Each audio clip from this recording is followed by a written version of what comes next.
Selamat jumpa, selamat bergabung kembali dengan kita semua di sini. Anak-anak kami, kita mulai pelajaran kita pada hari ini, yaitu pelajaran mengenai pola bilangan.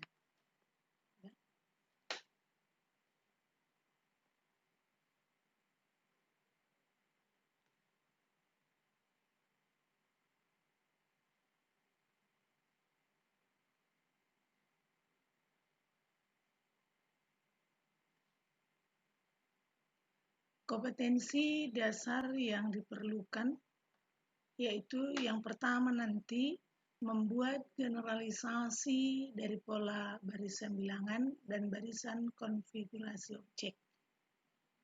Yang kedua, dapat nanti menyelesaikan masalah yang berkaitan dengan pola bilangan dan barisan konfigurasi objek. Pengalaman belajar yang dibutuhkan yaitu mengamati pola-pola pada barisan bilangan, menentukan suku lanjutan dari suatu bilangan, menggeneralisasi pola barisan bilangan menjadi satu persamaan, mengenal macam-macam barisan bilangan. Sekarang mari kita lihat pola bilangan. Apa yang dimaksud dengan pola bilangan? Yaitu susunan angka-angka yang mempunyai pola-pola tertentu. Misalnya, kalau kita perhatikan angka-angka pada kalender, terdapat susunan angka baik secara mendatar, menurun, maupun diagonal atau miring.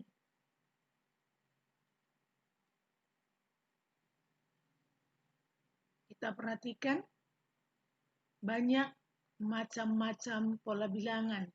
Yang pertama yaitu pola penambahan dan pengurangan bilangan yang tetap. Coba kita amati contoh ini. Yang pertama bilangan asli ya, 1, 2, 3, 4 dan seterusnya. Coba kita perhatikan polanya bagaimana itu, yakni penambahan satu-satu. Dari 1 ke 2 tambah 1, 2 ke 3 tambah 1, 3 ke 4 tambah 1 dan seterusnya. Yang kedua yaitu pola menambah dan mengurangkan bilangan tidak tetap. Coba kita lihat contoh-contohnya ini. Yang pertama 1, 2, 4, 7, 11 dan seterusnya. Pola atau aturan. Apa yang kita lihat di sini? 1 ke 2, 2 ke 4, 4 ke 7, 7 ke 11. Coba, ada yang bisa? Coba kita perhatikan. Yaitu polanya atau aturannya, yakni ditambah dengan bilangan asli berurutan.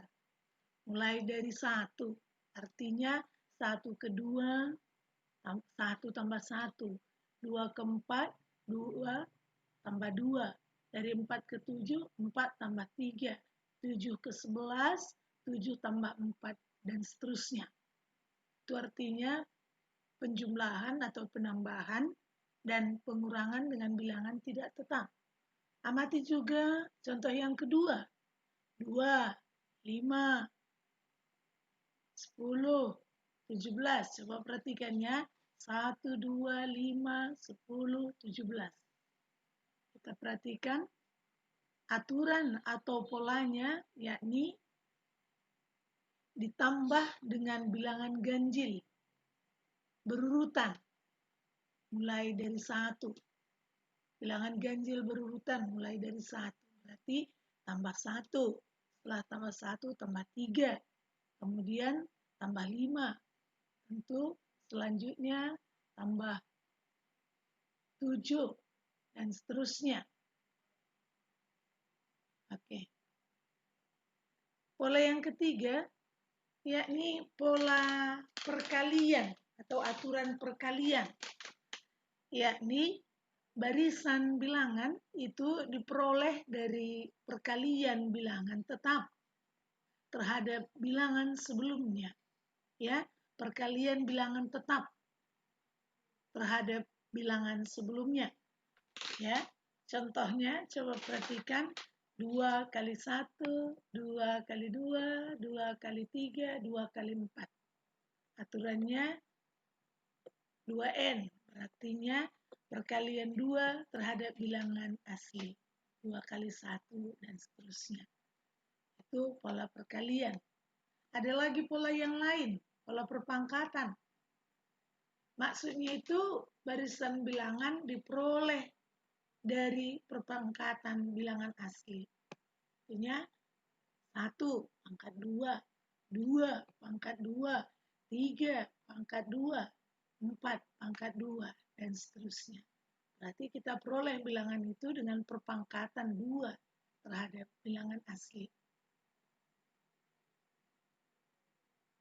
Sekarang coba kita perhatikan barisan bilangan 1, 2, 3, 4, dan 5, dan seterusnya. 1 itu merupakan bilangan di urutan pertama, yang disebut juga suku pertama atau disingkat U1. 2 itu bilangan pada urutan yang kedua atau U2. 3 itu bilangan di urutan yang ketiga atau U3 dan seterusnya. Sampai dengan bilangan di urutan ke N, itu kita singkat dengan UN. Itu ya, urutan-urutannya itu namanya urutan ke N atau suku ke N. Sekarang coba kita perhatikan barisan Fibonacci. Ini juga suatu aturan khusus. Apa itu barisan Fibonacci? Coba. Yaitu barisan bilangan yang diperoleh dengan menjumlahkan 2 suku sebelumnya. 2 suku sebelumnya. Jadi suku pertama dan kedua itu sebagai patokan untuk urutan-urutan berikutnya. Coba lihat di contoh pertama. 2, 3. Berarti untuk suku berikutnya itu diperoleh dengan dijumlahkan 2 dan 3, 5. Kemudian berikutnya 3 tambah 5, 8. Selanjutnya 5 tambah 8, 13. Begitu. Berarti setelah 13 berapa? Tentu 8 tambah 13. Dan seterusnya. Contoh yang kedua, coba nanti amati contoh-contoh ini. Ingat, Fibonacci itu yaitu barisan yang diperoleh dengan menjumlahkan 2 yang ketiga. Ya, perhatikan. Oke. Sekarang coba kita amati dulu ini. Ada pola-pola dari gambar-gambar lingkaran yang disusun sedemikian. Coba diamati ya. Bagaimana di pola pertama, kedua, ketiga, keempat, dan seterusnya. Ini. Perhatikan pola pertama, kedua, ketiga, keempat, dan seterusnya.